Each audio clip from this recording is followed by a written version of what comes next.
Poeta gaúcha, nascida em Passo Fundo e hoje residente em São Paulo, a jovem Mar Becker atraiu rapidamente leitores e críticos com a singularidade da sua poesia. Já com seu livro de estreia, A Mulher Submersa, conquistou o prêmio Minuano e foi indicada como finalista ao prêmio Jabuti. Publicou Sal e, com seu terceiro livro, Canção Derruída, entrou para o catálogo da Círio e Alvim Portuguesa, da Porto Editora. Avivando o rumor da língua e extraindo o sal da palavra, seus versos falam de temas universais, especialmente da vivência feminina, num confronto de interditos e gestualidades tradicionais para o alcance de uma libertação erótica. No encerramento da FLISM, com mediação da professora Raquel Trentin, conheceremos um pouquinho do trabalho poético desta, que já é identificada como uma das principais poetas brasileiras da atualidade. Convido a professora Raquel, então, e Mar Becker para comporem o nosso cenário e encerrarem a FLISM.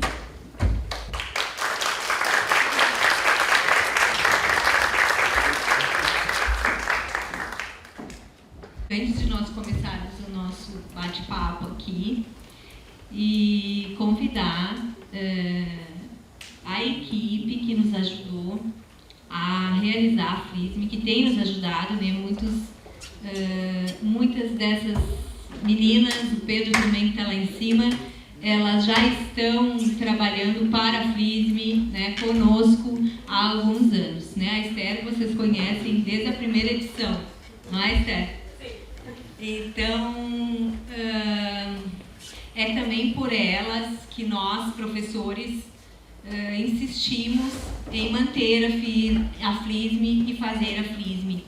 Né? Claro, pelos nossos alunos, pela comunidade de Santa Maria, pelo gosto pela arte, né? E pela literatura, é claro.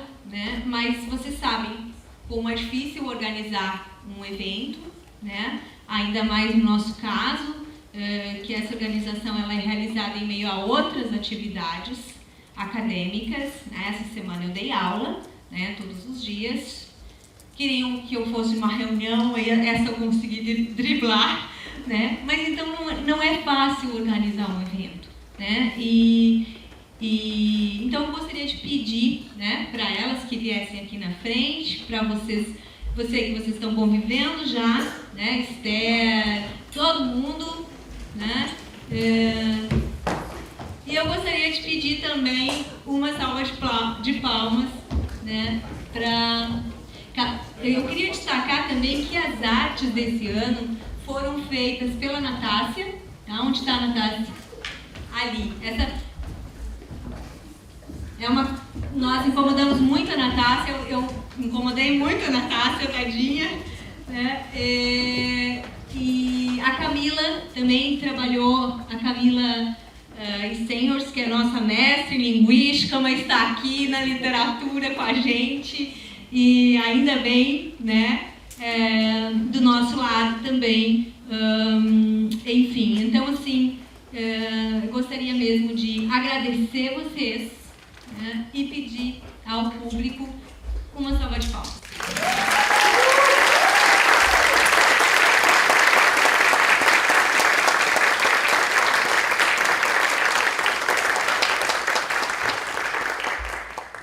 Obrigada.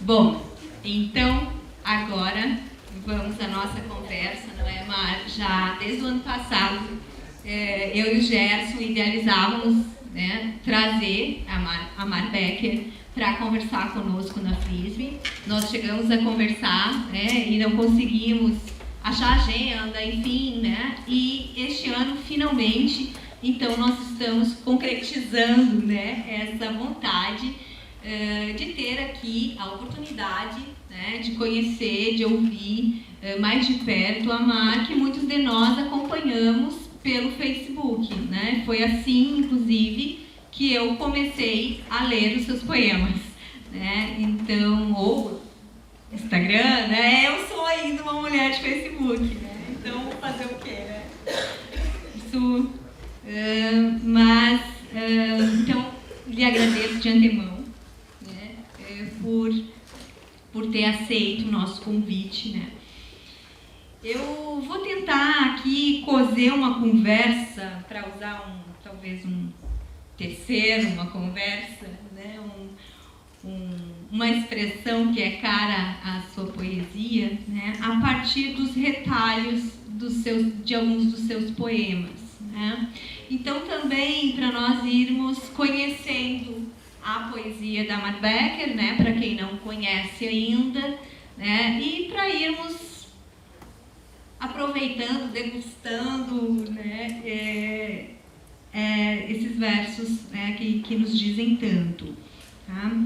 E para entrar no clima, eu vou ler, tá? Não é uma performance. Alguns poemas, alguns versos, enfim, né? Vou começar lendo um poema que na edição, então, na Canção Derruída, né? Que é essa edição aqui da Círio Alvim, está na página 14. Poderia dizer que amo teu nome à boca. Poderia falar das vezes em que chega amanhã e eu o procuro e faço dele a primeira palavra tocada. Mas não. O que digo é que no amor tudo nasce frágil, que há manhãs em que me vejo à beira do teu nome e não sou capaz de feri-lo com a voz.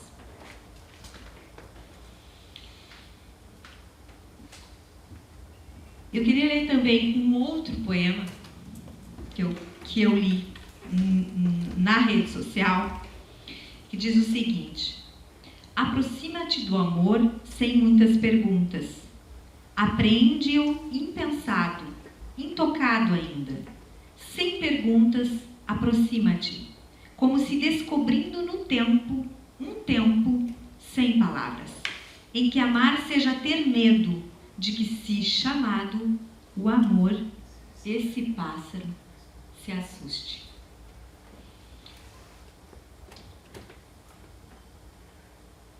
Então, é perceptível, né, na leitura dos dois poemas, que eles tentam captar a fragilidade, né, do amor e assumem ao mesmo tempo a provisoriedade da palavra, podemos dizer assim, para expressá-lo. Né?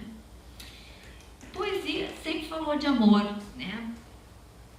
Esse é um tema mais caro ao amor, à poesia, perdão. Né? Então, e aí, como ainda falar de amor, né? Sem cair em clichês, num tom piegas, e também nesse mundo assim de simulacros, tecnologias, que às vezes até a palavra eu te amo não diz mais nada, ou se tornou tão gasta, ou fake, né? Então, como falar de amor ainda, Mara? Quero agradecer o convite. Vocês acharam que eu tinha perdido o sotaque, né? 10 anos em São Paulo. Abra a boca e tá igual. Quero cumprimentar o Eduardo, que eu conheço de tempo. Eu tenho uma relação já com Santa Maria faz tempo, né? Através das redes também. A Beth Santúrio, a Sabrina, que estão aí. A Beth escreveu sobre a mulher submersa, uma baita resenha. E o Eduardo também trabalhou com podcast. Então é uma alegria. O Odemir, que está lá. E até eu printo os comentários, assim. Printo os comentários e guardo, sabe? Porque são preciosos mesmo. Dizem de uma leitura muito densa da minha escrita. Esses dois poemas que tu leu, que são de uma fase um pouco mais recente daquilo que eu escrevo, eles trazem justamente essa questão, como tu coloca, da vulnerabilidade. Tem uma frase, eu vou tirar o tênis, me desculpa, porque eu gosto de sentar assim. Tem uma frase um verso da Maria Gabriela Lençol. Há pouco eu conversava com uma pessoa aqui que acho que teve que sair, que me falou, nossa, eu estudo Gabriela Lençol. Ai, que delícia, porque é uma autora muito cara do fogo do meu coração. E ela se pergunta, que palavra que eu posso encontrar que fale do amor e ao mesmo tempo não quebre a incomunicabilidade do amor. Então ela parte da ideia de que há algo no amor que é incomunicável, que é inomeado, que é intocado e que, portanto, não vai poder ser esquadrinhado pelas notícias da razão, não vai poder ser esquadrinhado pela língua, pelos instrumentos sofisticados, mesmo os mais sofisticados da língua. Mas se pode costear e se pode perceber como que a passagem dessa ave, o rastro que deixa no ar, o ínfimo que muda no vento, o rumor que de repente surge para os ouvidos e quando tu vira o rosto já escapou. É essa fugacidade que me interessa muito nessa escrita. E a fragilidade aqui, curiosamente, embora ela seja mencionada como frágil, ela se torna uma fúria, ela é uma forma de força, ela é uma forma de animalidade, porque ali o que se denuncia é o lugar onde a palavra morre para dar vazão a uma outra coisa muito maior do que a palavra, o corpo, a vida. Tem outro verso meu, às vezes eu falo e as coisas me vêm, eu lembro do que eu escrevi. A vida corre atrás dos livros, a obra não comporta assinatura. O amor não comporta assinatura também. Então, o que o poeta faz, e imagino que também a Gabriela Lençol tenha querido tocar no amor dessa maneira, Sofia de Mello Brenner Andersen, Murilo Mendes e Max Martins, que é um poeta do Pará, que eu gosto imensamente. Eu imagino que o que eles tenham querido fazer com a palavra é uma espécie de paradoxo. É a palavra dando testemunho daquilo que ela não fala. É a palavra surgindo no poema para contar do lugar onde a palavra morre, do lugar onde a palavra escapa. E surge então o poema como esse corpo de névoa que dói para ser dito, que surge como um enxume doído, um vergão doído, onde a paixão resiste, indizível, mas resiste. Então, esse tema está presente muito mais nos meus poemas mais recentes, e eu tive até certa dificuldade de trazer ele para dentro da minha escrita, porque a Mulher Submersa, quem lê a Mulher Submersa percebe lá que há uma emergência do feminino, há uma emergência que se exprime pela pergunta: quem é a mulher? Quem é a mulher? Quem sou eu? Eu que me reconheço mulher. E de repente em Sal, a pergunta se torna outra. Sal é um livro poroso, é um livro transparente. Eu não sinto mais que eu escrevo Sal. Eu sinto que algo escreve em mim, Sal. A escrita escreve-se a si em Sal. A escrita escreve-se a si através de mim e é contingente que seja eu, é acidental que seja eu, mas a escrita, a música, a canção derruída, a canção esfarelada escreve-se a si, dá testemunho do seu fim através de mim ali nesse livro. E quando eu cheguei em Canção, eu percebi que essa temática do quem sou eu, do quem é a mulher, já tinha se tornado essa outra pergunta. Quem me chama? Quem me chama? Que voz me chama? Que voz me atravessa? Já que eu sou porosa, meu coração de pedra pomes é poroso e nele o sopro de nascença que eu tive. E tem um outro poema que eu recupero essa imagem cardíaca que me é muito cara também, uma criança que nasce doente de sopro. Essa criança tem sopro no coração. Eu acho uma expressão muito bonita e eu me perguntei muito o que é para o sangue adoecer de sopro. O sangue está doente de um pássaro, esse pássaro que atravessa e que quer se erguer do sangue, falar alguma coisa.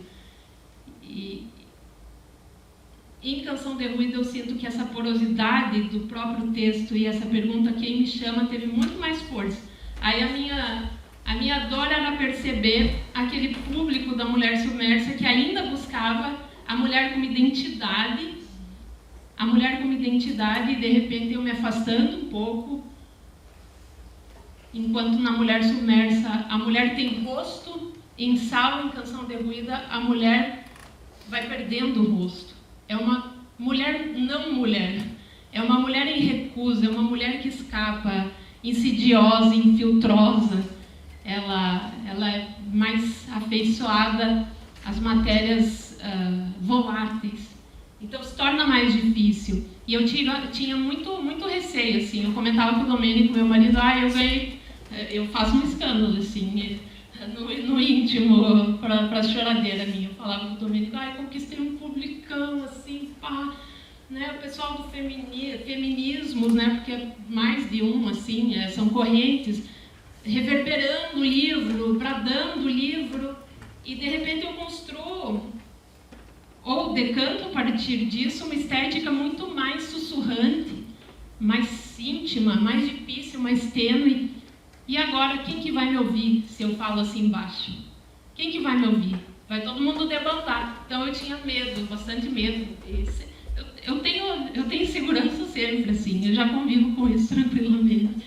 Dou oi, sento para tomar café, ok, vamos nessa, sabe? Não espero que isso mude. Não sou jovem correta, eu sou da época do Orkut já ainda, né?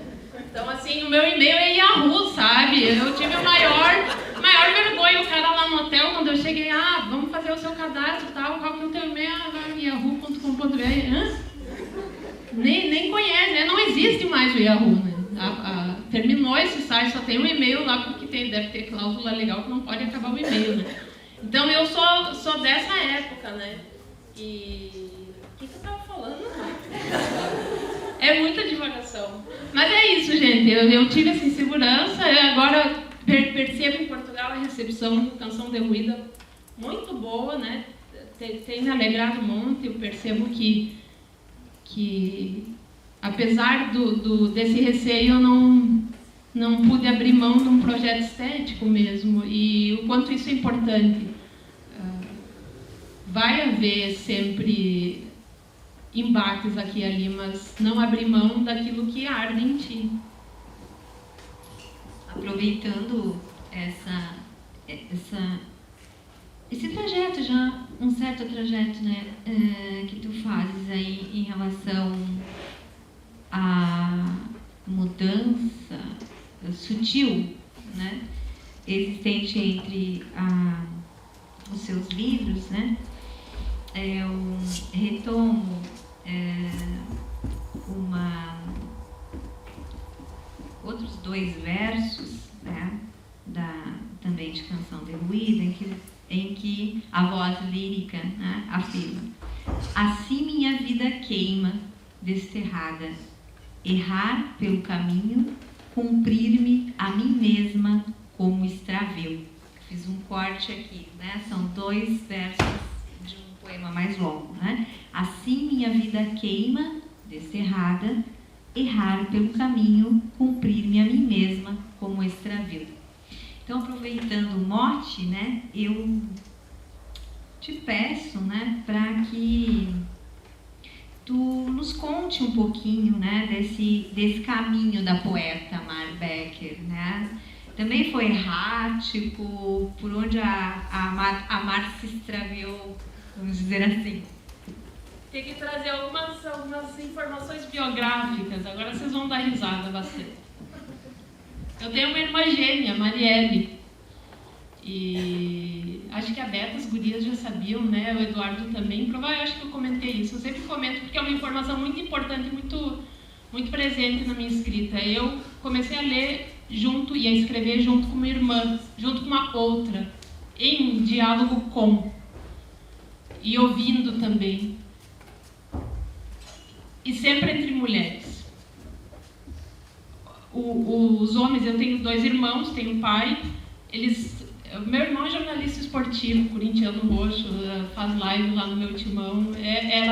Eles eram uma nuvem futebolística, assim, dentro da casa, um torpor futebolístico. Eu sabia da existência deles, assim, porque era a musiquinha do hino da abertura da Champions League, de um lado, o comentário sobre técnico, de outro, era essa nuvem do futebol. E eu cheguei inclusive, assim, cheguei a treinar futebol, era tricô embaixadinha, assim, me deram uma chuteira, tinha esperança de que eu fosse me tornar jogadora de futebol lá com 13, 14 anos e tal. Porque o meu irmão queria ser, mas não deu certo. Aí ele, então vou ser jornalista esportivo, né? Eu não dei certo como jogador, vou ser jornalista. E a minha vida de escrita, então, começou muito em diálogo com a Marielle. Agora, quem pensa que eu comecei pela poesia se engana, porque eu comecei com fanfiction. Eu não sei se esse gênero existe ainda, se faz isso. Existe pra caralho. Inclusive, muitos livros que são os mais vendidos na Amazon, os mais acessados na Amazon, têm origem em fanfiction. Eu não sabia. Nossa, então tá tri. Eu poderia continuar com a minha carreira de escritora de fanfic. Só que eu escrevia sobre Xena, princesa guerreira. Vocês provavelmente não sabem. Alguém sabe aqui quem é Xena? É ótimo, é maravilhoso. É a melhor série que já existiu. Assim. Eu assisto tudo de novo, várias vezes no YouTube. Tem lá os episódios todos. Dublado ainda. Assim. E aí eu comecei isso com 13, 14 anos, a gente escrevia e queimava o ladinho das folhas assim para parecer tipo pergaminho. Tinha um ritual em torno da feitura da plataforma do texto. E a Marielle participava junto, ela gostava também de umas coisas tipo Arquivo X, assim, umas coisas, fazia fanfic com alienígenas, assim. Aí eu não era muito dessa ordem, né? Eu sou mais da loja medieval, né? Sou mais dos medievais lá, causa de antiguidade. Gostava mais disso. Através da Xena eu descobri mitologia, e através da mitologia eu descobri a filosofia, que puxou assado, né, Eduardo, para a filosofia, e descobri a escrita, a língua. De repente o que me interessava era que espanto é esse que é o mundo apresentado pela língua. Me percebi pensando sobre os limites da própria língua, os limites do próprio dizer. E ao mesmo tempo, quase que concomitantemente, veio a descoberta do verso, que era uma outra forma de apropriação da palavra pelo texto quebrado, não mais em prosa, e o compromisso com a narrativa, no caso da poesia, ele pode estar presente, mas ele não é necessariamente presente. Então me interessava muito isso, que a língua pudesse aparecer dessa maneira, surgir como verso e costear o dizível de outra forma que não narrando. Talvez até, eu acho que esse é o espaço privilegiado do poema, talvez até aqui a língua opere denunciando de si os próprios limites. Isso me interessava muito. E aí eu comecei a ler Augusto dos Anjos, eu, filho do Carbone, nem entendia, não entendo até hoje o vocabulário do Augusto dos Anjos, mas eu gosto pra caralho, vou usar o dedo de novo, que usou a expressão. Eu, filho do carbono e do amoníaco, monstro da escuridão e rutilância, sofro desde a epigênese da infância, influência má dos signos do zodíaco. Não entendia nada, mas a música, o rumor, a música da língua ficava. Então eu lia na escola pública, lia no livro didático, voltava para casa e pensava sobre essa escrita e tentava imitar. Então eu comecei a escrever soneto, que eu digo que era soneto, mas não era soneto porque não seguia métrica, mas eu achava que fazia. Minha mãe tem lá guardado, quando eu chego, ela começa a ler, eu falo, não leia em voz alta. Eu não quero escutar isso, pelo amor de Deus. guarda taca fogo nisso. Aí ela volta, ai, que lindo, parará. Mãe, né?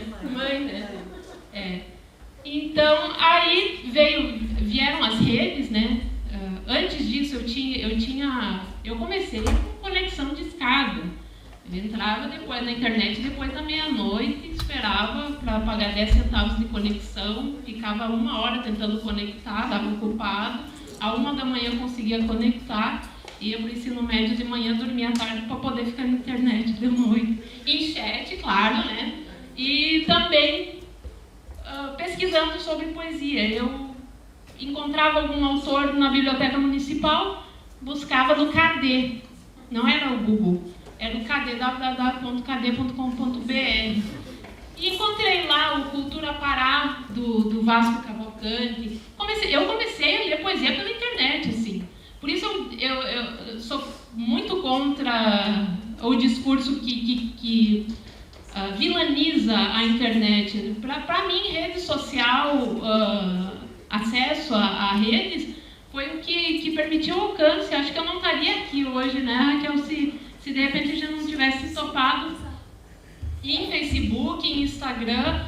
E uma dica do Gerson também. Teve isso também. Vocês se conheciam de Passo Fundo. De Passo Fundo, né, através da trombeta lá e tal. E uma vez ele leu um poema seu pra mim. E aí, bom, depois eu fui. E foi um poema impactante. Aí depois eu fui atrás. E você teve esse adendo, então. Teve esse adendo. E aí, então, a partir do momento que eu comecei a escrever na internet, Facebook, até a publicação da Mulher Submersa, foram 10 anos, mais ou menos. Então eu conversei muito disso, né, Eduardo, no podcast. Foi muito tempo. O Eduardo costuma dizer uma frase que eu falei, que agora eu estou acreditando. Eu uso essa frase dele, não acredito em outros lugares. Agora com ele testemunhando aqui, não vai ter como, né? Vou ter que dizer, é dele esse dizer. Ele comentou que muitos livros morreram para que nascesse a Mulher Submersa. E acho que também muitos livros em mim morreram para que nascesse o Sal. E o que ele quer dizer com isso, que eu sinto também, que é o que eu quero dizer. Na minha escrita, há muito de reescrita, há muito labor, a voltar-se ao texto de novo, a esse movimento de regressar ao texto e reescrever. E há muitos livros que morrem até chegar ao livro. O meu tempo, o Herberto Helder fala isso e eu gosto de repetir dele também. Ele fala assim: leitor, eu sou lento. Leitor, eu sou lento. Eu tenho vontade de dizer para cada leitora: leitora, eu sou lenta. Não espere de mim pressa. E é muito difícil esse tempo interiorizado dentro de mim em contraste com a pressa demandada de fora. Às vezes eu estou recém começando a ouvir as notícias. Eu digo ouvir as notícias. O noticiário começa com sonho, com vocabulário novo. O noticiário do livro novo começa a surgir, como devaneio, como sussurro. Eu começo a ouvir o fio da língua querendo puxar, e aí o pessoal pergunta: já tem livro novo preparado e tal?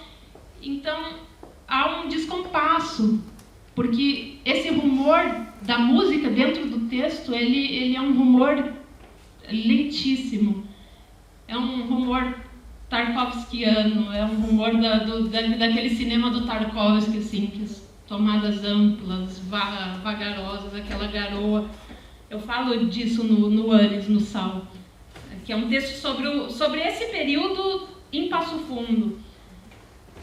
E lá eu comento dessa lentidão que a umidade da garoa fazia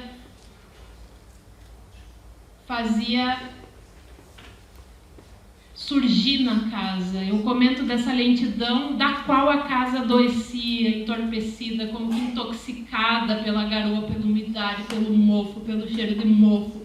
E as roupas que não secavam, e passava-se semana, de repente a sensação era de que a gente estava imersa numa ilha de Circe. Todos os caminhos ali dentro davam no mesmo, as mulheres não conseguiam sair para fora, os carteiros chegavam, largavam as coisas à volta e ninguém entrava, como uma casa inoticiável, de mulheres ali dentro simbioticizadas, misturadas, roupas como aves longas, árpias longas, evisceradas, longas, emagrecidas, penduradas, e mulheres circulando imensas, com olhos imensos, vindas do sono, rostos imensos e inoticiáveis, presas, mas apaixonadas, seduzidas por aquele torpor.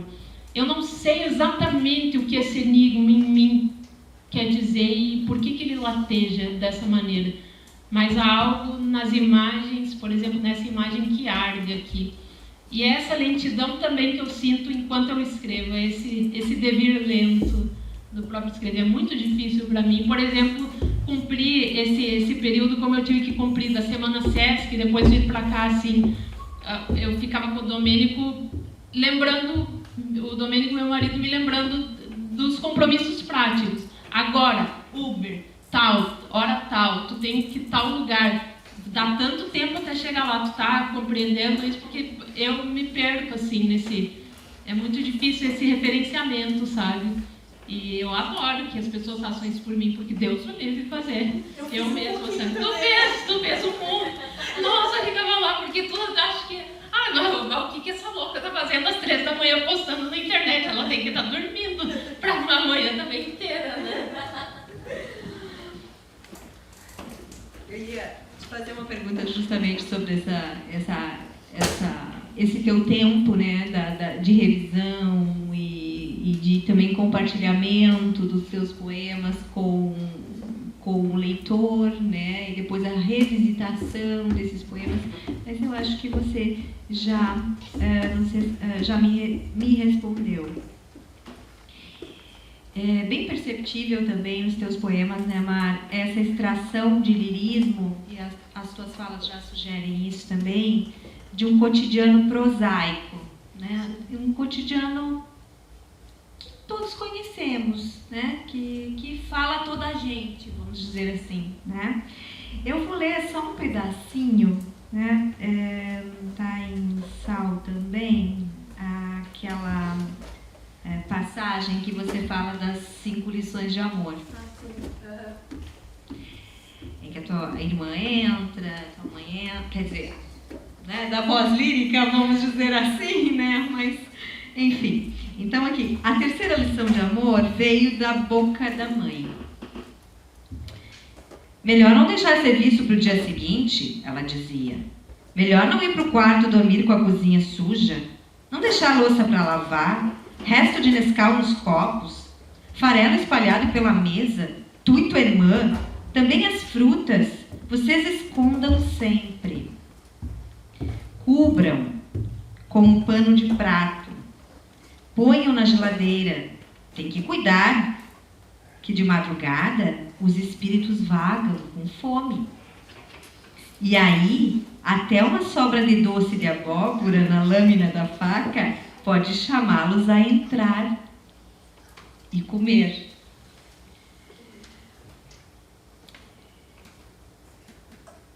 E aí eu te pergunto, né, essa relação entre o sublime, né, e o prosaico, né, que nasce aí desse lirismo tão potente, né, dessa sensibilidade que a gente percebe que a Mar tem, né, que é extraordinária, assim. Como é que a poesia nasce em você, né? O que é capaz, no real, de despertar essa impetuosidade, né, lírica, esse desejo, né, de escrever, fazer poesia, né? Eu adoro esse tema. Eu sou apaixonada por esse tema, do prosaico, do imundo. A sujeira me interessa, o canto, o desimportante me interessa. Pensando aqui também no Manuel de Barros, mas aqui em outra seara, porque é esse desimportante do doméstico. É o desimportante cuja apropriação foi feita na história por mulheres. E aqui eu, cruzando um pouco pela resenha que a Berta fez, lembro de uma frase, na verdade é um parágrafo, eu não vou reproduzir exatamente, que eu não sei de cabeça. Mas a Virginia Woolf diz o seguinte: As mulheres viveram tanto tempo confinadas dentro de suas casas, tanto tempo na história imersas nos seus lares, que é como se as paredes tivessem a densidade do que elas pensaram, do que elas calaram, e esse calaram é muito importante porque ele denuncia algo também.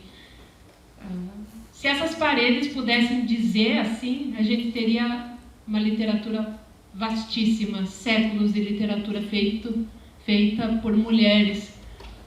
Eu gosto do doméstico, eu amo a vilania do doméstico. Eu amo as mulheres que se confinam e se perdem. Eu acho que isso é tão interiorano, é tão profundamente... Quando eu voltei aqui, agora viajando, eu sabia que eu estava no Rio Grande do Sul, viajando de ônibus aqui, porque eu escutei um senhor que estava indo para São Borja de um lado, e uma senhora que estava indo para Santiago do outro. E os comentários eram tão prosaicos.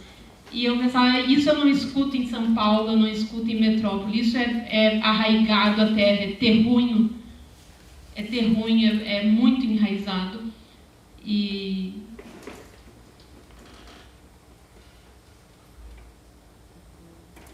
talvez por eu ter vindo de um universo próprio à costura, e a sala de costura, quem entrou numa sala de costura sabe que a sala de costura é um pequeno cosmos, mas é um pequeno mesmo, muito pequeno, de armarinhos, miçanga, botão, agulha, ilhós, são coisas mínimas. O que tem de grande numa sala de costura são as bobinas de tecido.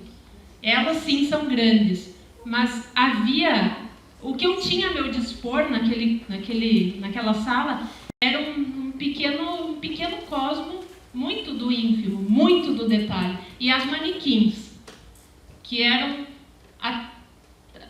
assustadoras, porque eram mulheres de rosto esvaziado, paradas no meio do caminho, uma pedra no meio do caminho delas, e elas ficam paradas no meio do caminho. Como as mulheres de Ló, como a mulher de Ló, que vira o rosto para trás na Bíblia e é tornada estátua de sal. Como Medusa, que se olha no espelho e se torna pedra. Então, acho que é nesse lugar, nessa fronteira, que de repente a minha sala de costura já não é mais tanto sala de costura. Ela cruza com algo que vem lá da Grécia, a Medusa. Algo que vem da arqueologia bíblica, que é a mulher de Ló. Ela cruza com eu não gosto muito dessa palavra por causa da vinculação, da apropriação que certa escola psicanalítica fez dela, mas vou usar. É uma imagem arquetípica que se incrusta aí. E as mulheres manequins ali, que inclusive podiam ser desmontadas. Imagina uma criança, ainda sem saber operar com a língua muito bem, entrando depois da primeira série numa sala de costura enevoada ou num entardecer no claro escuro, olhando peruca de um lado, braço do outro, busto do outro, e aquele ímpeto de despedaçamento vindo, latente, querendo vir, aquela mulher despedaçada. E eu insisto em falar aqui, mulher despedaçada, porque há uma mulher despedaçada, ou há muitas mulheres despedaçadas dentro do que eu narro aqui como feminino. Há mulheres despedaçadas, essas mulheres que compartilham o prosaico doméstico, elas circulam em pedaços. Algumas coisas do biográfico que eu trago aqui. A minha mãe, antes de ser costureira, ela foi açougueira. Minha mãe foi açougueira. Açougue, ela tinha um mini mercado / açougue, basicamente vendia carne, assim, e cortava carne. A primeira memória que eu tenho de 3 anos de idade, 4 anos, é o barulho da serra, nem sei se existe mais em açougue isso, assim, porque é perigoso, né?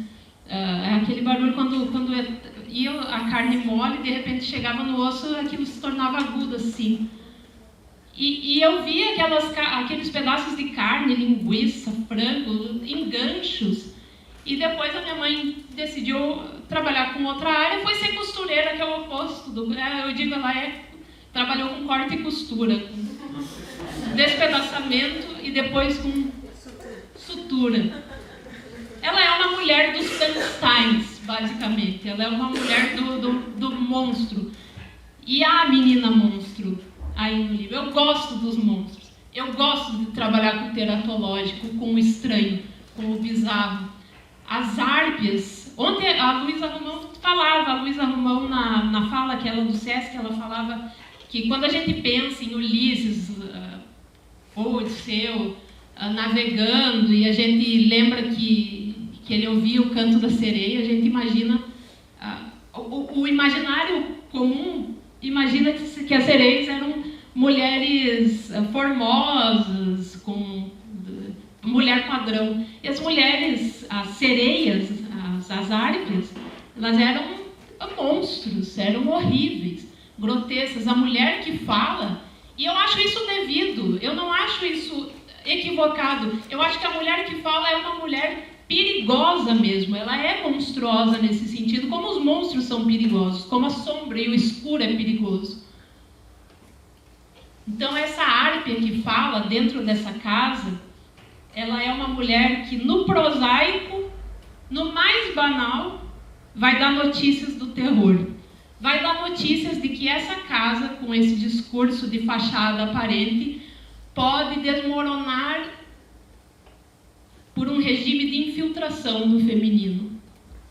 E aqui eu trago um spoiler, eu estou falando esse spoiler, eu vou dizer, é um poema que eu quero construir, mas eu não construí ainda.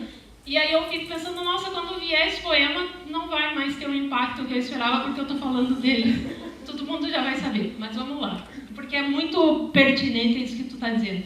Você sabe, não preciso dizer, porque vocês são gaúchos, você sabe, a maioria aqui, né, imagino que seja gaúcho, que no domingo tem churrasco e que o churrasco é um evento que dura e que se faz a maionese em casa.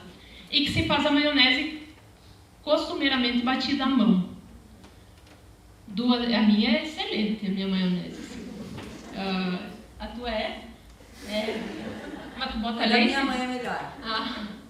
É a tradicional. Duas gemas cozidas, uma crua, e tu vai ampliando aquilo com óleo.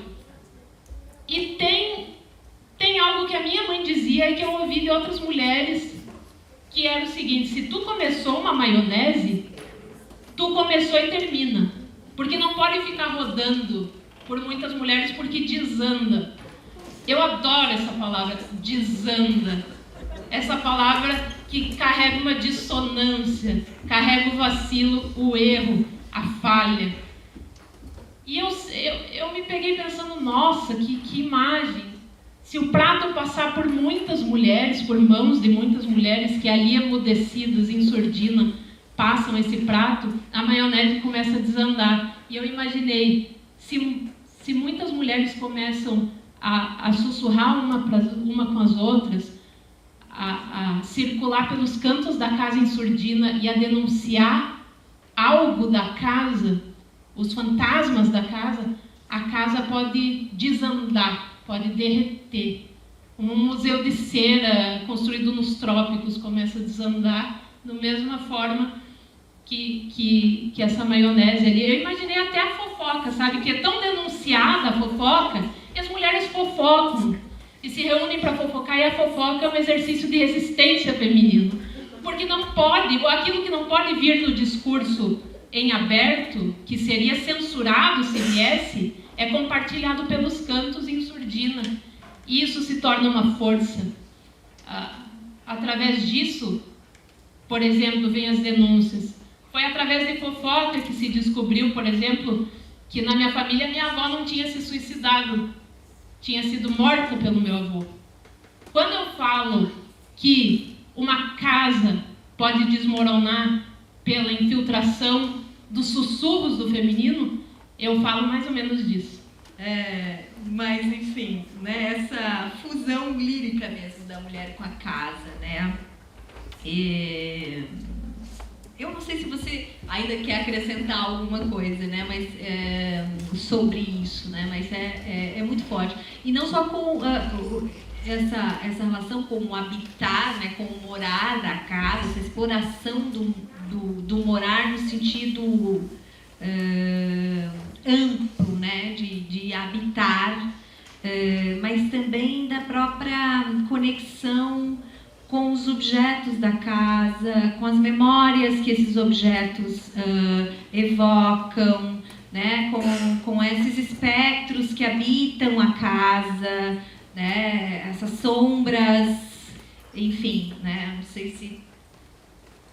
Tem em algum momento do Lavoura Arcaica, o Raduan comenta que em algum momento do texto, ou em boa parte do texto, se apresenta o pai como sendo a lei, o pai é a lei, e a mãe, ou o feminino de ninguém. Eu adoro essa expressão da Maria Gabriela Lençol também, porque não é o feminino como identidade, como gênero, é o feminino como desvio, como aquilo que escapa. Eu acho tão poderoso isso. O feminino do não todo, para usar aquela expressão do Lacan também, o feminino daquilo que se infinitiza. O Raduan comenta que a casa, no âmbito da mãe, ela é dominada por esse território dos escuros. E essa casa que é dominada pelo território dos escuros é a casa onde a mãe e as meninas, são mãe e meninas, e uma avó que é um espectro que circulam por ali. Não importa quantas meninas são, não importa quantas mães são, elas podem ser muitas, podem ser uma, podem ser ausência de uma, elas se camaleonicizam. São mulheres que herdaram de uma linhagem de camaleões a capacidade de se camuflar. Por isso eu digo que são um pouco...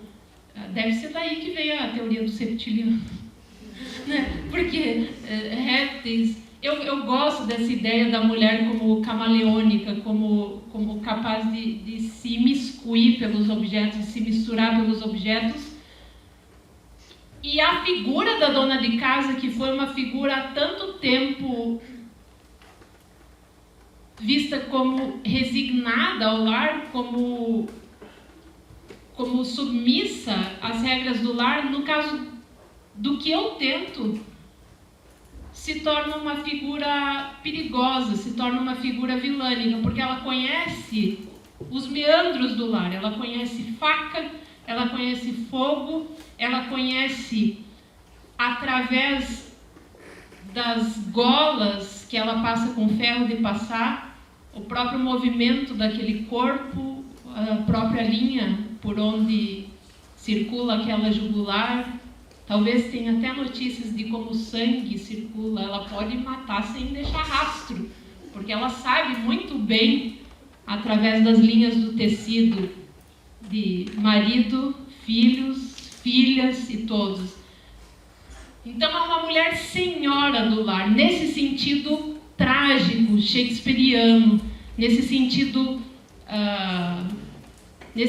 um pouco da mulher como Medeia, sabe? Eu gosto dessas figuras do ponto de vista da fantasia do poema, da fantasia de dentro do poema. Acho que esse feminino que deglute o rótulo que lhe foi imposto como a louca, a vilã, a encrenqueira, a fofoqueira, sabe? A ninfomaníaca, esse feminino, essa escrita feminina que toma esses rótulos e os engole, e os devora, e trabalha com eles dentro do texto, assumindo-os, inclusive debochando deles, de forma sutil, aqui e ali, com humor, aqui e ali, debochando deles, eu acho mais poderoso do que o feminismo que recusa, que coloca o inimigo fora. Eu gosto de engolir meus inimigos, eu sou um pouco canibal nesse sentido. Eu gosto de matar e engolir, sabe? Nesse sentido. É bem autofágico, uma escrita que se engole a si, que engole os rótulos impostos à mulher. Então, o feminino que surge é esse feminino dentro do meu texto. E as donas de casa, por isso mesmo, são figuras ali próximas às artes, próximas a essas vilanias mais históricas. E tem mais alguma coisa sobre a casa que eu preciso dizer? Eu sei, mas eu não sei o que é.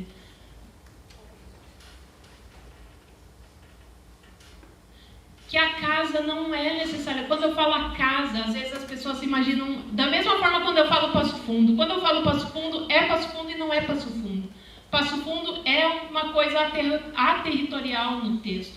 Às vezes perguntam para mim, quando eu menciono o Serra Sem Fim, algumas ruas de Passo Fundo, tu viveu isso, é assim lá... Nem importa saber se é ou se não é. O que importa é o que a própria palavra quer falar ali. E a casa também não é um lugar territorializado. Ela é um modo de morar. É um modo de morar nesse sentido. Então, acho que sim, que é uma casa... é uma casa... Eu queria poder construir uma casa no oceano. Eu queria poder construir uma casa no deserto movediço. Eu queria poder construir uma casa nos lugares onde a casa não tem endereço. Aí eu conseguiria falar de uma casa ideal, a casa que eu tento na escrita. Mar, eu acho que a gente vai aproveitar. Vocês têm o áudio-poema, né? Porque eu ia te fazer uma pergunta sobre feminismos, mas assim, né, vocês já entenderam. E eu acho que o poema fala por si só. Eu, particularmente, você responde as minhas inquietações sobre feminismos, pensando assim, sabe? E expressando dessa maneira, né, tão potente, essa ideia de subverter, dialogando e incorporando ao mesmo tempo, né? Esses discursos, que são discursos sociais também, né? Maneiras de entender a mulher. Enfim, eu acho que... Posso só comentar porque é por causa dessa questão da avó que me perguntam muito. Eu venho de uma história de tabu familiar, de uma história de feminicídio. Minha mãe perdeu a mãe com 10 anos de idade e até meus 15, 16 anos se sabia que ela tinha se matado. E a dor da minha mãe era a dor de uma menina que sentia que a mãe não a amava, porque tirou a própria vida e não pensou nos 8 filhos. E mais tarde, através da infiltração das fofocas das vizinhas, das comadres, se descobriu que foi o marido dela que matou. E depois de um ano ele morreu, e a minha mãe ficou órfã, a família toda ficou órfã. E quando me perguntam que mulher há na tua escrita, eu digo é uma não mulher, porque é ainda o espectro de um... É muitas vezes o espectro de um luto que é moroso, porque não foi espiado através da história de um corpo. Manuela morreu 2 vezes, morreu como corpo, morreu no real e morreu como história, porque a mentiram. Então, quando eu falo da vilania de uma casa que se ergue, é uma casa que vem com a animalidade dessa mulher amordaçada.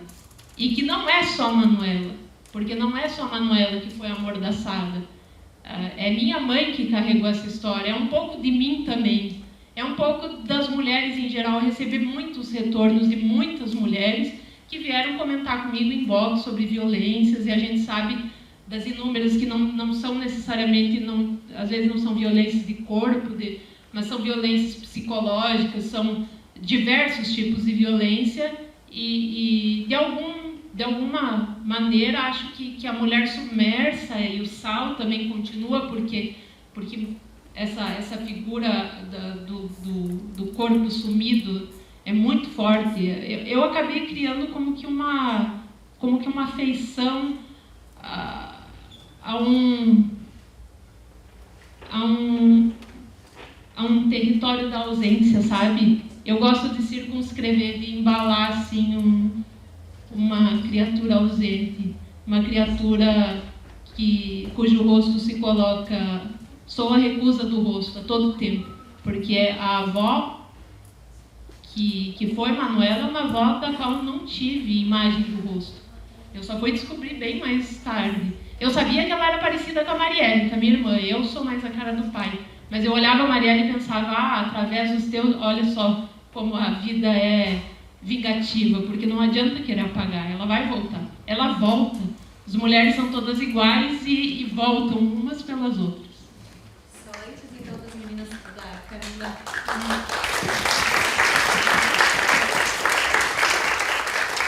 Antes da Camila colocar o áudio, só para sintetizar isso que a Mar falou, né? Nesse poema sobre a Manuela, né?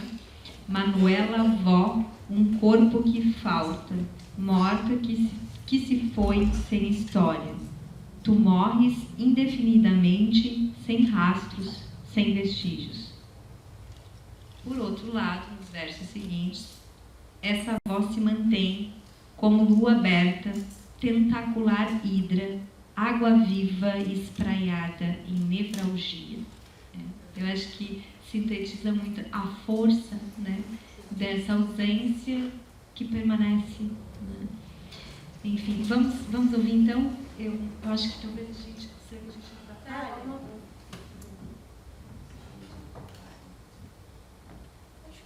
Não, vamos ver. Eu fico um pouquinho pra cá.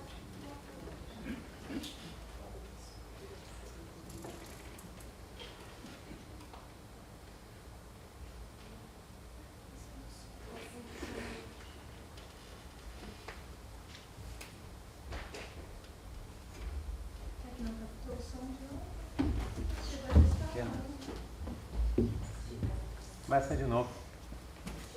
Eu farei o mesmo, pela boca da próxima. E assim sucessivamente. É uma mal... Todas, sem exceção. As de ontem, iguais às de hoje. As de hoje, iguais às de amanhã. Que não se engane, meu.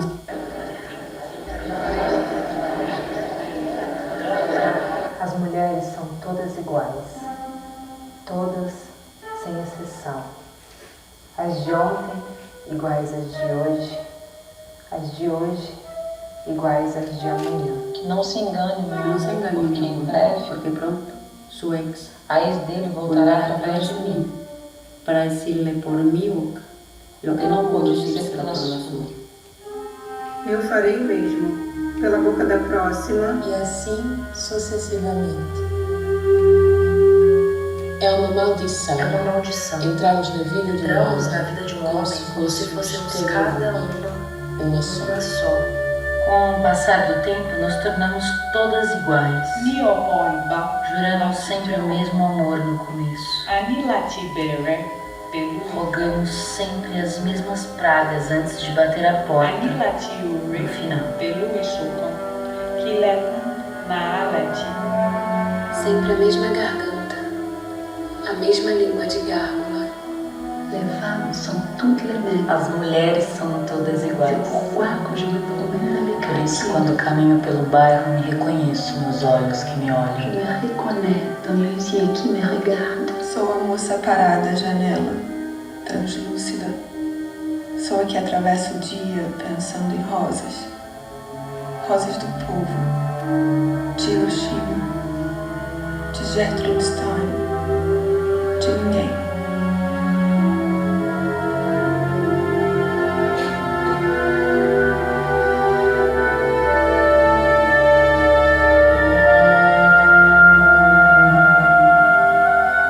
Estou na rua, mas estou em casa. Estou em mim mesma como no meio de uma catedral vazia e cada palavra que calo é um sino tangido pelo silêncio, um chamado.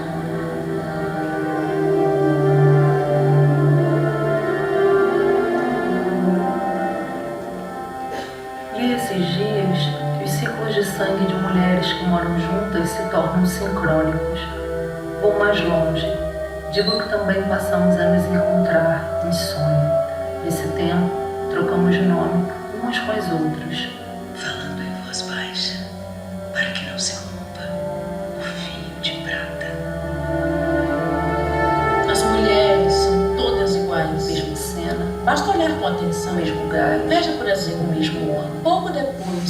separar de Ted. As mulheres são todas iguais. Tirou a própria vida, Mesmo cena, usando gás de cozinha. mesmo gás, Mais tarde, a Cia, nova esposa, o mesmo homem. repetiu o ato. As mulheres são todas iguais. The same thing, the same gas, the same men. Women are all the same. Pelas mãos de Salomé, também eu servi a cabeça de João Batista numa bandeja. Pelas mãos di Lucrezia Borgia, Per le mani di Lucrezia Borgia, também eu anche io ho mischiato la cantarella nel vino. misturei cantarela no vinho e terminei o dia envenenando o E ho marido. terminato il giorno avvelenando un marito.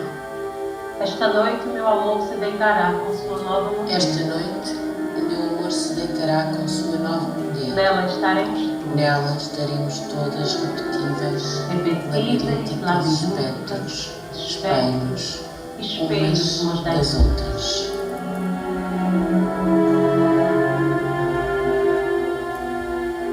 De madrugada, ele será seduzido com beijos e cheiros. Será seduzido com beijos Quando e descobrir cheiros. que é a mesma de sempre. E a mesma de sempre. Mesmo antigo demônio fêmea. Nessa hora, será tarde. Já terá fecundado. Já terá continuado nossa linhagem má numa filha.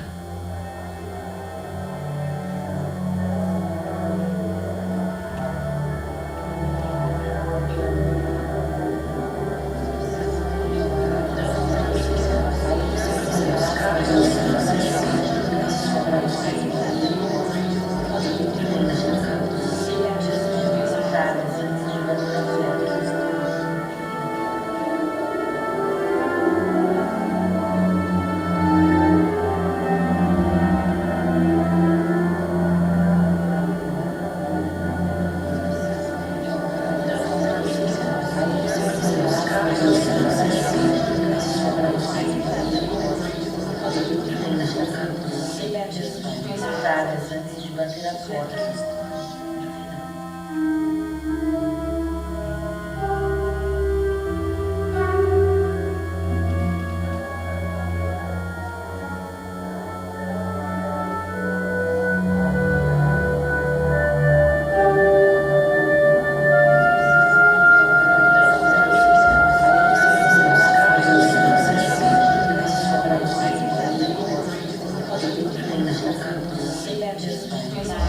Antes de bater a porta no final.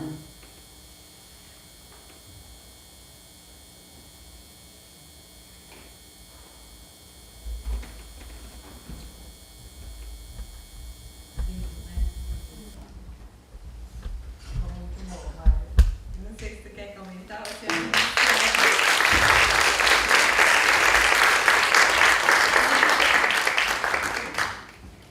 A gente fez bem caseiro, foi a pedido da Escola Brasileira de Psicanálise. Eu tenho muito contato com psicanalistas, né? E eles queriam fazer um seminário chamado A Mulher Não Existe. E aí pediram algo com esse poema. Eu ouvi tantas vezes que eu sei ele de cor, assim, de falar. E aí a gente chamou uma falante de Yorubá, francês, outra italiano, e mesclou. Foi meu marido, que é músico, que mesclou as vozes, que mixou e que compôs também. E é isso. Acho que é um dos poemas meus, acho que foi mais lido. Ontem no Sesc o pessoal, eu tenho que contar isso porque é muito engraçado. Teve a moça que falou, nossa, várias pessoas lendo teus poemas, o Antônio Fagundes, ele não fui eu que mandei livro pro Antônio Fagundes, ele, sei lá como é que achou. Não sei como é que achou, mas achou o livro e leu. E aí, conversando com Deus, não é? E aí, é isso, era aquela que elas se tornam aves de rapina com as mãos deformadas da artrose, os dedos tortos. E aí, é muito engraçada essa. Aí eu não sei baixar, né? Eu sou muito ruim de baixar vídeo, eu mandei o link para a Marielle, que é boa nisso, para minha irmã, ela lê esse poema aqui também, tem a voz dela ali. E aí a Marielle baixou, eu falei, faz uma capa aí no Rios, né? Pá, vamos lá, né? Marketing e tal, beleza, né? O cara leu lá. Aí a Marielle fez e foi fazer a capa do Rios e fez a capa do Rei do Gado. Eu adoro, eu sempre fui noveleira. Assim, a minha família é super noveleira. É a Indomada, o Clone, Caminho das Índias, o Rei do Gado, eu assisti. E aí, assim, era um meme interno do grupo da família, para nós dar risada. E aí a mãe postou isso aí no Facebook. E aí falou assim, aí eu falei, mãe, tu postou um meme do homem? Ah, eu adoro essa novela, ficou tão lindo. Eu falei, aí tem que juntar, né? Tu tem que conter a pessoa, né? Não dá pra te postar um meme. Eu tava com medo que vai que, sei lá, se alguém pudesse postar pro homem e achar que eu tava, sabe, tirando onda, eu querendo uma proximidade ali, fazer uma política boa ali com o Fagundes e a mãe me padece. Então é família de noveleiro mesmo. Me sigam no Instagram, falando no marketing, @marbecker1109, porque toda essa parte que a gente falou dos processos escritos e tal, eu compartilho coisas que não vão pro livro e que falam sobre o próprio processo de escrever também. Quero que vocês vejam lá, se interessarem, comentem tudo. Eu também assisto novela. Já que a Mar confessou, eu posso contar, né? É só uma que eu tenho tempo de ver. E é o meu horário de descanso, mas eu vejo um pouquinho. Bom, eu vou avançar talvez por uma questão que ainda a gente não pensou aqui. É possível perceber, né, nos seus poemas uma vertente imagética, né, além de algumas que a gente até já mencionou aqui, né, que passa pelas metáforas da água, do mar, do sal. Né. Um de seus versos evoca a intenção paradoxal, né, de queimar pela água. Então, que potências do sentido você explora, né, ou quer despertar, vamos dizer assim, com essa conformação simbólica? E essa liquidez que, de certo modo, que essas imagens, né, materializam, né, essa fluência sussurrante, né, também não estaria sugerida pela própria forma como você dispõe, constrói seus versos, né, esses versos livres que correm, né? E ao mesmo tempo são tão rumorosos, sussurrantes, musicais, né? Quando eu pensei no verso queimar pela água, eu pensava no mar.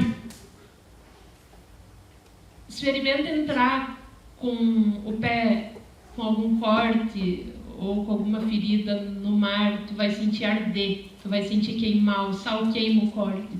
Então, na verdade, eu sempre pensei no sal como o fogo da própria água. Quando eu imaginei a mulher submersa, eu não imaginei a mulher submersa num lago, eu imaginei a mulher submersa no mar. E na medida em que o meu projeto de escrita foi se encaminhando para o sal, a minha impressão é a de que o próprio mar foi ressecando, até que sobrasse só a carcaça do mar. E a carcaça do mar pode ser uma espécie de deserto de sal.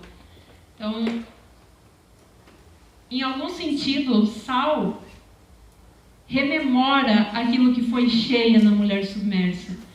Quando eu falo da diferença entre os dois livros, um vociferante, altaneiro, alto, bradante, e o outro muito mais sussurrante, do fio, da míngua, da própria experiência da anorexia, que é uma experiência pela qual eu passei, e eu acho que é muito... Eu não traria esse dado biográfico, porque eu acho o cúmulo biograficizar a escrita de um autor, mas nesse caso eu acho importante porque é muito fundamental, que é o fato de que eu comecei a escrever quando eu comecei a emagrecer. Exatamente no mesmo momento. Era o corpo emagrecendo e a escrita vindo. Era o corpo emagrecendo e a escrita vindo. E eu digo que a escrita foi a minha possibilidade, talvez a única possibilidade que eu tinha de alcançar outro corpo. Do mesmo modo que eu tenho vértebra, rótula, eu fui tentando compor outro corpo de texto através da palavra escrita. Outro corpo possível através da palavra escrita. Outro corpo que me permitisse morada, que eu volto com a ideia de morada, mas morar no corpo. E encorajo sempre, eu tenho falado isso, falei no SESC e falo aqui, mulheres escrevam e mulheres escrevam. O que? Não importa o que. Não, eu não sei, as pessoas me caracterizam como poeta. Falam que eu sou poeta. Eu não sei se eu sou poeta, eu escrevo texto. O que? Ah, mas tu faz prosa poética, aqui parece narrativa curta, aqui parece conto. Aqui tem um que me falou que eu tô virando uma romancista. Eu não sei. Eu escrevo texto, aforismo, anotação, caderno de sonho, ensaio. Eu gosto muito da divisa do ensaio filosófico com a poesia, por exemplo. Então, assim, não importa. A Gabriela, eu falo da Lençol porque é realmente uma presença, assim, muito forte em mim. A Gabriela Lençol costumava dizer que o texto é um ser, ele é uma entidade. E ela falava o texto. Então, mulheres escrevam diário, começa lá anotando o que tu fez no dia. Eu começo assim, às vezes. Outro dia, olha só o que aconteceu. Eu estava olhando fotos de um evento que eu participei e percebi assim, meu Deus, mas o meu braço é tão comprido. Eu comecei assim, eu comecei a medir, sabe, os dos outros, onde terminava e o meu. E aí eu vi assim, e comecei a notar, nossa, mas a minha cara é longa também, eu sou longa, né? Será que isso aí é alguma coisa e tal, algum problema, sabe? Aí procurei ossos longos, não sei o quê, e tem um negócio que é isso, e que se chama aracnodactilia, se eu não me engano. Eu não acho que eu tenho essa síndrome, assim, na sua forma grave. Mas eu adorei que isso se chama aracno alguma coisa dactilia. Tem que ver lá o que é dactilia, qual que é o preferido. É de dedo, eu acho, né? É. Então, assim, a mulher dos dedos de aranha, dos ossos de aranha, porra, não podia estar mais feliz, sabe? Com isso dentro de mim, assim. Então, e aí eu comecei a partir de uma observação sobre os meus ossos, eu comecei a escrever. E aí eu tinha que fazer o siso. O siso não, um canal. Eu tava com suspeita de canal no dentista e o dentista abriu o dente e descobriu, nem chegou no fundo e tal, porque aí eu pensei assim, claro, meu dente é longo também. Tu não vai encontrar fundo, esse homem vai se perder dentro de mim tentando encontrar o fundo e não vai achar. Sabe, eu gostei assim muito dessa ideia do dentista ali procurando o fundo da minha boca e não achando, entendeu? Então essa monstro, e se torna bizarro, é uma deixa para o humor também, se torna aquele humor um pouco do surreal também, que eu gosto imensamente. Então, tudo pode ser matéria para escrita, tudo, absolutamente tudo, uma notícia, um sonho, às vezes a imagem de alguma coisa, de alguma forma de luz, que outro dia eu estava na Sé, por exemplo, e peguei a Sé na Catedral da Sé, lá em São Paulo, e peguei ela no fim da tarde. E aí, assim, a luz, quando atravessa o fim da tarde da Catedral da Sé, é algo, sabe?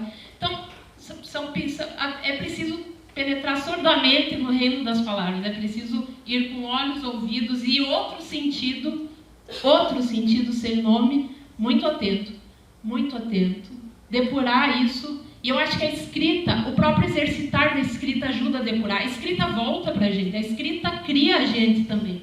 Então essa coisa que é uma informação equivocada de que é o escritor que escreve, está aqui o escritor e a escrita está lá, é equivocada. A escrita volta para o escritor. Ela faz, ela retorna e ela escreve você também. Eu costumo dizer que a sensação é de ir perdendo o rosto no texto e de repente o texto vai refazendo o meu rosto. O texto vai refazendo o meu corpo. Eu acho que as mulheres precisariam passar... Não precisariam porque não precisam nada, a mulher não precisa nada, ninguém manda no que faz ou não faz, mas que seria enriquecedor a apropriação do próprio corpo através do corpo do texto. Seria algo assim fabuloso.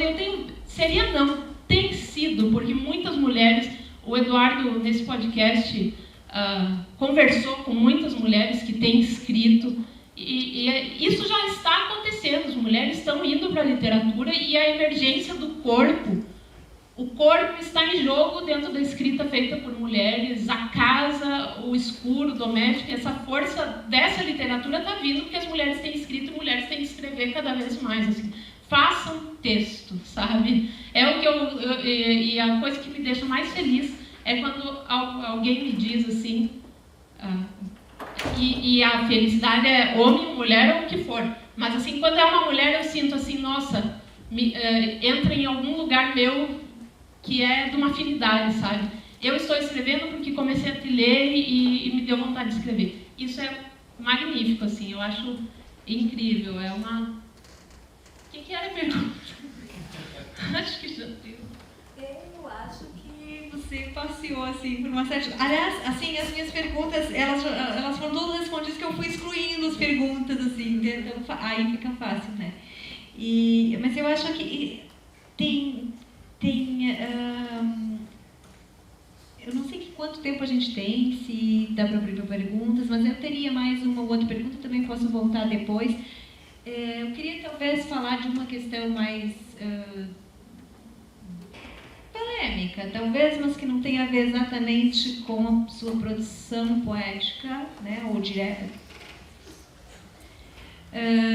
Ontem, na mesa de literatura escrita no Rio Grande do Sul, né, que a gente chamou de gaúcha, né? E aí, a Mar estaria também nela, né?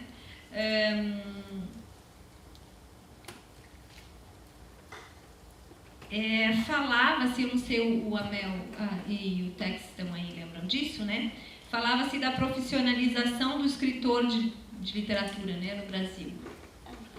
E da dificuldade de viver de literatura, né, da venda dos seus próprios livros. Então, eu sei que os direitos do autor, enfim, constituem um tema bem candente assim, para você, né? Eu já vi você se pronunciar sobre isso mais de uma vez no Facebook, né? Não sei se você poderia falar um pouquinho sobre isso, né? Sobre a tua experiência e como é que você pensa essa situação do autor, né, no Brasil. É um tema capcioso. Eu tenho, para vocês terem ideia, para eu começar a me pronunciar a respeito, foram anos. Porque eu tinha medo de me pronunciar a respeito. Porque eu tenho contato com editores. O meio dos escritores, o meio de quem escreve, é o meio de quem tem amizade com editores também. E essas editoras independentes cresceram. Há aí um boom de pequenas editoras que vendem, muitas vezes de forma direta, via site. Então, não há mais a mediação do livreiro, em muitos casos. E aí não há mais a desculpa do repasse do livreiro. Né? E essas editoras, muitas vezes, não prestam contas ao autor. Né? E quando tu se manifesta pedindo, escrevendo e-mail, tu é intimidado, tu é agredido, pega mal pedir. Então, assim, eu não posso falar demais, isso eu tenho que controlar. Fazer muita aveta, sabe, né? Não, depois vão te perguntar, tu não fala nada, tá? Mas, assim, o quanto foi... Eu chorava, coitado do Domênico, mas ele tem que escutar, porque teu marido tem que escutar. Porque o quanto que eu conversei, o quanto... E sabe qual que é uma das dificuldades? É que o autor estreante, e às vezes até depois da estreia, não se vê como... Tem que ser o erótico. Isso. Então, assim, eu gosto de flertar com o pornográfico, mas ficar assim, sabe... escorear um pouquinho a pele do erótico e bater no pornográfico e voltar, assim, muito costeada. Essa mulher que dá para dois no mesmo dia, a cena desse poema é ela no banheiro. Eu vou imitar, tá? Ai, meu Deus. É ela no banheiro e ela tá assim, com a ponta do pé num tapetinho de crochê. Esse dado é importante, porque crochê é tão prosaico, né? Aquele detalhe que é o chinelo com o desenho de miçanga, sabe? Que não precisa muito para te identificar a putaria, né? Tu identifica no detalhe. Eu gosto do detalhe para falar do maximamente erótico. Então ela está sentada e ela, antes de fazer xixi, antes de vir o xixi, que a gente espera um pouquinho, né, até vir, aí ela sente escorrer o sêmen, né, depois ela faz o xixi. Aí ela fala assim que quase nem toca na água, aquele fio tão tênue, quase nem se percebe, né? Aí no fim ela fala assim, ela fala assim, que esse fio é tão tênue que nem deixa olhares de testemunho, ninguém percebe, nem ela mesma percebe. Há mulheres assim, há mulheres infiéis que vêm com tamanha graça, que em alguns momentos parece que são só ela e Deus, no final. É como se assim, paradoxalmente, uma mulher adúltera pudesse ser uma mulher imaculada, sabe? Ela ao fazer xixi, ela se monumenta, ela posa de uma forma tão delicada, tão virginal, tão imaculada, e assim com a pontinha dos pés num tapete de crochê, escoando um fio assim translúcido, sabe? Já não é branco, a gente sabe, já demorou um tempinho, já se li que fez assim, translúcido. É uma cena tão delicada, nem ruído faz, puro silêncio. Essa mulher é uma virgem, é uma Madalena, sabe? Madalena, eu digo a virgem, né? Então, assim, eu acho que o meu intuito de provocar.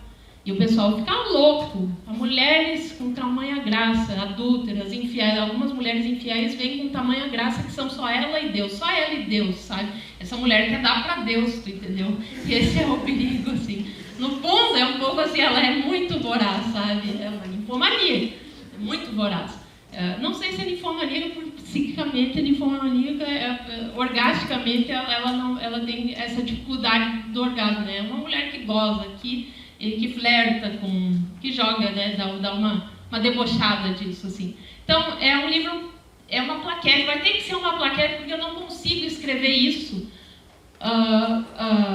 de forma tão rigorosa. Nenhuma linguagem exige de mim mais rigor do que a linguagem erótica nesse sentido. Então, eu vou conseguir produzir 6, 7, 8 poemas, assim, talvez num espaço de 5 anos. Assim, eu já venho escrevendo isso tem 4, 5 anos. Já deve estar pronto, então. Tenho que recolher, sabe? Um pouquinho mais, assim, vamos colocar mais alguns poemas. Mas, assim, para formar livro disso é 10 anos, né? Então, assim, é muito tempo. Eu acho que uma plaquete. Sabe o que eu quero fazer? Eu quero fazer uma plaquete douradinha, como fosse luminura, bordadinha, sabe? Bem provocadora, bem artesanalzinha, como se fosse costuradinha, sabe? Algo bem artesanal que desse essa feição de algo feito em casa, assim, que venha de mãos não editoriais, que se pareça que a própria mulher que fez, sabe? Mais perguntas? Eu posso emitir uma opinião, é uma coisa que ninguém vai fazer, mas uma opinião sobre esse poema específico. Eu acho que ele valia a publicação dele na forma original. Vou explicar por quê. Tá? O tratamento do pornográfico explícito aqui, quando eu mostrei para cá, eu falei, é uma das coisas mais delicadas que eu já vi. Justamente pelo contraste. Ah, sim. E aí você elimina um pouco do contraste ao amaciar. Sim. Uhum. Então, eu acho que vale numa antologia futura você botar a original. É a minha opinião. Os dois, né? Tu sabe que quando eu fui juntar o Sal no Canção Derruída, tem algumas coisas do Canção Derruída. O Canção Derruída é um livro 2 em 1. Então ele tem a seção Sal e ele tem a seção Ecos e Variações da Mulher Submersa. E aí o pessoal de Portugal queria pegar o sal e colocar. Eu falei, não, eu já tenho algumas mudanças que eu quero fazer. Assim, o sal que está lá já não é o sal exatamente como está aqui. Eu vou pensar nesse caso, assim. Vou pensar no teu caso, vou colocar as duas versões, assim, ver qual, né? E o diminutivo aí, né? Cozinho, né? Cozinho, ele é muito... Tem um outro que eu adoro, que é aquele lá... que ela fala assim, que se não fosse... é uma mulher que está falando que ela não fosse cada... Esse aí tu leu, Eduardo. Não fosse cada sinal, cada imperfeição do meu corpo, o fato de que os dois vãozinhos do sacro, um é mais alto do que o outro, é uma mulher que coloca assim, olha, a alça do meu sutiã é um pouco encardida, a calcinha tá com o reno um pouco rasgada, sou uma mulher assim, que vem imperfeita, sabe? Se não fossem esses sinais, todos, tu me tomarias imaculada como a Virgem do Prado e não terias coragem de me tocar e nem de contornar o meu cozinho com tinta tão sem valia quanto o teu cuspe. Eu acho o arremate desse poema genial. O cuspe surge ali, sabe? Então, assim, isso é putaria em alto.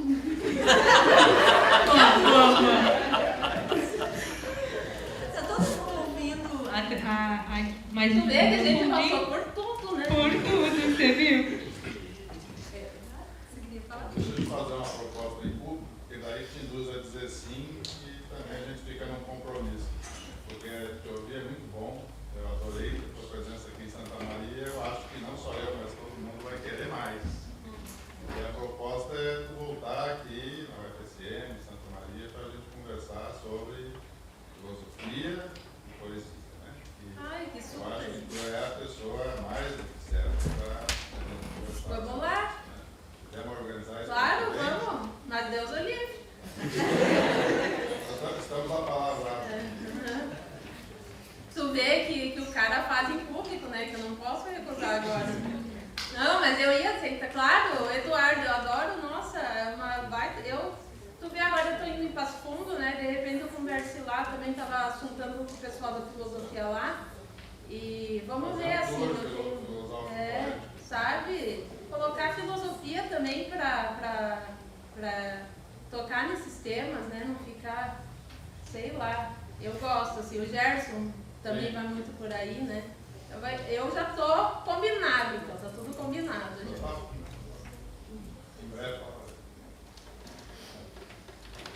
Mais algum aspecto, mais algum comentário, pergunta? Uma curiosidade. Na tua fala, né? Eu ainda não li teus poemas, só o que eu já vi na internet, mas assim, o livro vai ser agora, né? Após a fala. Mas na tua fala, assim, tanto nas referências que tu trouxe da literatura portuguesa, quanto na tua forma de falar, pra mim soa muito lusitano. Sim. Eu queria saber qual é a influência da literatura portuguesa na tua vida, na tua total. assim.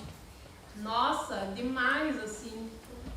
Tu vê que eu nasci em Passo Fundo e lia, falei, né, de Bandeira, Clarice, mas assim, o susto que eu tive, o assombro quando eu encontrei a poesia do Herberto Helder, por exemplo.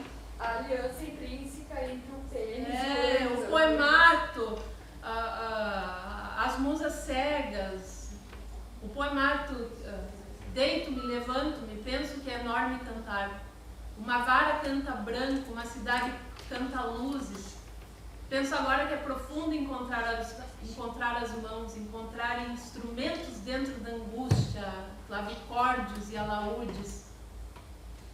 Encontrar o próprio bicho que atravessa o mundo, o bicho que canta e vai cantando, o amor obsessivo, a obsessiva solidão cantante. Helder, assim, foi um divisor de águas. O pessoal no Brasil fica um pouco, mas é poesia portuguesa. Não, é pra mim poesia aterritorial. Não me importa se o Herberto nasceu em Portugal, se nasceu no Brasil. A minha própria língua portuguesa. Sabe, exatamente, sabe? E depois, assim, Sofia de Mello, Gabriela Lençol, Luiz Miguel Nava, eu não conseguia... A honra que foi pra mim, assim, estar na Síria Alvim, de Portugal, com o catálogo que eles têm, É algo, eu comprava, eu trabalhava de caixa numa churrascaria em Passo Fundo e juntava os pilinhos assim, eu me explorava pra caralho, ganhava 300 pila assim pra fazer caixa lá e guardava para poder importar os livros, né, que vinham da Síria. Não tinha aqui, era muito difícil a importação. Então sim, e eu conheci assim, como eles têm esse catálogo lá e eles traduziram muito, né, verteram muito da poesia italiana, Salvatore Quasimodo, Giuseppe Ungaretti, eu conheci através da Alexandra Pizarnik, eu conheci através da Síria Alvim também, embora seja aqui nossa, né. Então, nossa, é muito, muito presente mesmo, assim, eu tenho um coração pelos lados de lá. Não é fácil, sabe, entrar lá, assim, eu não falo assim como dado, mas eu sinto que o medo que eu tive de entrar lá tem um pouco a ver com o medo, assim, dessa recepção. Eu sei que o que vem da América Latina às vezes encontra um ranço europeu. Eu sei disso, e tem, não adianta negar que tem, mas a gente continua e segue mesmo assim. Né? Baixar a cabeça e fazer, vamos ter que ler o Canção de Ruído na Síria Alvim. Tem lido, tem gostado, tem entrado, então eu espero que seja porta também para outros poetas aqui no Brasil. Não tem um território que a gente não possa chegar, sabe? Tem que chegar, tem que botar a cara mesmo. Então é assim que eu tenho ido, assim. Choro em casa, no banheiro, no vestiário, uma lá na frente, eu tô bem bonita. E vão me aguentar. Mas eu acho que o sucesso, assim, veio rápido, né? Assim, eu digo sucesso nesse sentido, né? De ter uma recepção importante, né? E ampla, já até números de venda de livros, sim, né? Que eu também acompanho você comentar isso. Eu só queria, assim, talvez para finalizar, se ninguém tem mais uma pergunta, né? Até sobre isso e talvez para divulgar também o projeto, né? Você está participando de uma série documentário, né? Que chama Música e Poesia, né? E que tem que vai passar no canal do Arte 1, né? Uhum. E que tem estreia prevista para esse segundo semestre. Sim. Já está tudo gravado? Enfim. Tá, as gravações a gente fez tudo, já aconteceram, e é com a Lan Lan, ela é percussionista, compositora, então ela fez a parte da música. A Conceição Evaristo, uma poeta convidada, a Mel Duarte, Riane Leão, Alice Santana, eu, Elisa Lucinda, não sei se esqueci alguma, mas acho que não, e a curadoria da Heloísa Buarque de Holanda. Então, né? Aí foi basta. Isso já diz muito, né? Foi um baita convite, assim, eu fiquei mas que vão ver, então vamos lá. Pegar o chimarrão aí. Eu adoro, sabe, quando de repente dá pra fazer isso, levar um pouco do interior, né? Levar um pouco assim. Curioso que se pensa que o Sul é lido, né? O Sul é. Eu acho que assim, a literatura que se faz no interior do Rio Grande do Sul ainda é pouco lida, assim, né? A literatura que mulheres fazem no interior do Rio Grande do Sul é pouco lida. Então a gente tem que celebrar quando caminhos vão se abrindo e ocupar esses espaços mesmo. Essa é uma postura um pouco... Da mesma forma que eu uso o Instagram como lugar de publicação de poesia e inverto um pouco a lógica da selfie lá, eu tento também ocupar esses espaços assim que vão se abrindo e que seriam ocupados, né, por Rio de Janeiro e São Paulo, principalmente, e levar o interior, falar com o sotaque do interior, sabe? E trazer imagens que são próprias desse lugar. Falar da sala de costura, por exemplo, que eu falo, né? Quem fez essa calça aqui pra eu vir, tava com o joelho dessa idade, assim, aberto, ó.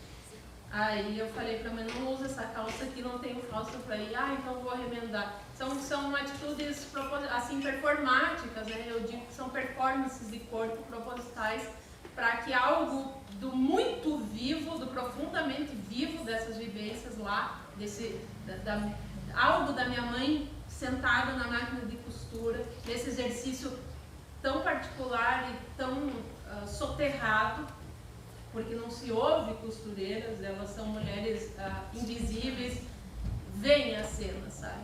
Eu gosto, assim, um pouco desse compromisso ético que eu tenho. O que deu ali? Agora fechou! Ela veio me dizer para pegar o microfone, porque até vocês não estão ouvindo, gente. Nós acabamos esquecendo aqui do microfone. Não tava? Deu para escutar? É que grava daí. Ele está gravando. Eu esqueci disso também. Eu também esqueci. Eu acho que eu vou ler um último poema. Se você quiser ler um também ou falar um. Vou falar um. Eu vou, na verdade, eu não sei se já está publicado, mas eu li no Facebook também, chama Arte Poética 1. Ah, sim. Não está publicado. Não, né? Caderno de caminho, notas, né? Sim. Mas eu acho que é elucidativo, né? Até para explicar alguns dos aspectos que nós mencionamos aqui. E para escrever um poema, né? Primeiro, não escreva jamais. Segundo, acerca-o em sua condição de não escrito com cuidado. As palavras ágrafas não gostam de ser tocadas. Nelas um ímpeto surge como que vindo daquela flor que repele o toque.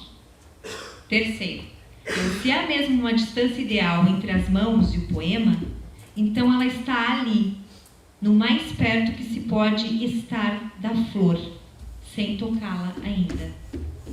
Quarto, a dizer de outro modo, aproxima-te, mas só até onde o poema vazio te pressente, em véspera. Ele se inclinará, assustado, deslumbrado, o rastro disso no ar, palavra. Quinto, a beirar é o mais antigo dos gestos, mais antigo ainda que dizer, prefere aquele. Sexto, um poema faz-se a si mesmo, cruel, dói-lhe esse desvão de fogo, esse corpo de névoa. Sétimo, escreve como amas.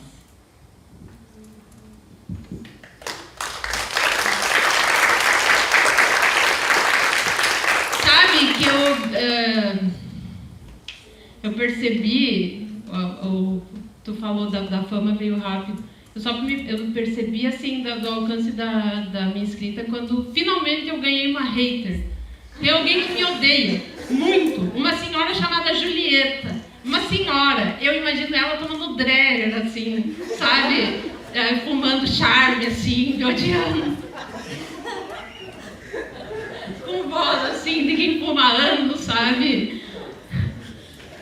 Essa mulher me odeia e assim, é uma senhora, eu não tenho nem cara assim de dizer pra ela, tome, sabe, compostura, pelo amor de Deus. E aí ela tem uma figura que, na verdade, ela veio através dessa figura que compartilha meus poemas. E essa figura gosta dos poemas mais narrativos, do Anne, Serra Sem Fim e tal. Toda vez que essa figura compartilha meus poemas, vai a Julieta lá, destilar seu veneno. Eu já boto riso, sabe? Primeiro eu me incomodava, agora eu boto riso, imagina ela bebendo dreyer lá, bem louca, né? Bem louca, louqueando. E aí assim, quando tu lê um poema assim, sabe? E o argumento dela é que eu não falo, aqui a língua não alcança o sublime, aqui a língua só narra, é pura lembrança, é pura não sei o que, pura descrição, não tem o não dito, não tem... Aí assim, mas assim, ela tira, né, o pretexto que ela quer. Não importa, se publicar um poema do Fernando Pessoa e colocar Mar Becker, ela vai achar jeito de criticar, que então é uma hater, é sintoma, essa mulher me ama, ela tá apaixonada por mim e ela tá obcecada, assim, quando aparece Mar Becker, ela diz assim, no mural dos outros, ela diz assim, apareceu a Mar Becker, essa guria me persegue. persegue. Eu odeio ela, assim. Uma declaração de amor, né, profunda, assim. Eu disse, senhora, a senhora me persegue. As pessoas compartilham meus poemas em comentários da senhora, assim, tome tento, sabe, Julieta. Calma, Julieta, né? Então, eu queria muito que ela, assim, se eu pudesse, porque pensei assim, eu vou argumentar com ela, então vou mostrar um poema bem intersticial, bem tênue. Um poema que disse sem se dizer. Aí eu pensei, eu vou postar esse poema aqui, mas como é uma pessoa em delírio, não tem diálogo, né? Não tem diálogo, é uma pessoa em delírio, assim, ela tá louca, sabe? E é muito legal, vou usar como personagem, uma baita personagem, sabe? A Julieta, o nome pronto, sabe? Julieta Mirna, assim, uma coisa pra outra, sabe? Tá pronta a figura. Eu adoro a Julieta. Então, vamos lá. Então, vai ler o papel? Não, eu lembro ele. Eu li tantas vezes que ele ficou na minha cabeça. E eu acho que, quando eu pensei em dizer esse poema, pensei em usar o título dessa fala e fechar com o tema que a gente trouxe no começo e que eu acho que o Peixoto também deve ter trabalhado, deve ter discutido na fala dele.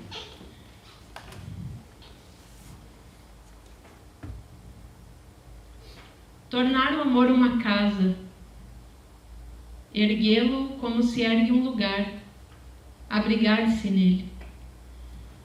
Entrar dentro do amor, refugiar-se em suas trincheiras como os que vêm feridos de morte, os que de súbito entendem que viver é breve, mas amar é longo.